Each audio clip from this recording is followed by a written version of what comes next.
Hi guys, Anna Nagar వెళ్ళాము. వచ్చేటప్పుడు నాకు ఆకలిస్తుందని చెప్పాను. వీళ్ళిద్దరికి ఆకలి వేయట్లేదంట. ఒకళ్ళేమో వాటర్ మిలన్ తాగుతామని, ఒకళ్ళేమో కోకోనట్ వాటర్ తాగుతామని టిఫిన్ అయితే చేయమని చెప్పారు. సరే మీ ఇద్దరు టిఫిన్ చేయకండి, నాకైతే ఆకలిస్తుంది, నేను ఇడ్లీ తింటాను, మీ ఇద్దరు కూర్చోండి అయితే అని చెప్పాను. సో అని నేనైతే సాంబార్ ఇడ్లీ తీసుకున్నాను. మేబీ ఆఫ్టర్ 6 years తర్వాత నేను ఇడ్లీ తిన్నాను చెన్నైలో. 6 yearsకి ముందు కూడా నేను ఎప్పుడు ఇడ్లీ తినలేదు. సూపర్గా ఉంది. తమిళనాడులో సాంబార్ ఫేమస్ అంటే మా హస్బెండ్ చాలా ప్లేసుల్లో తినిపించాడు, కానీ నాకు ఆ టేస్ట్ అయితే ఎప్పుడు ఎక్కడ అనిపించలేదు. కానీ ఈ రెస్టారెంట్లో మాత్రం చాలా బాగుంది. చాలా వెరైటీస్ ఆఫ్ టిఫిన్స్ ఉన్నాయి. పొంగల్ అయితే సూపర్గా ఉంది. ఒకరోజు ఆన్లైన్లో బుక్ చేసుకున్నాము. టిఫిన్ తిననన్నవాడు ఐస్ క్రీమ్ మాత్రం తింటున్నాడు తెప్పించుకొని. కోకోనట్ వాటర్ తాగుతానని చెప్పి అబద్ధం చెప్పి ఐస్ క్రీమ్ తెచ్చుకొని తింటున్నాడు వీడు.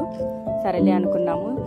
బయట మాత్రం ఎండలు ఎలా ఉన్నాయో తెలుసా గాయస్. అబ్బా ఇప్పుడు వర్షాలు పడుతున్నాయి.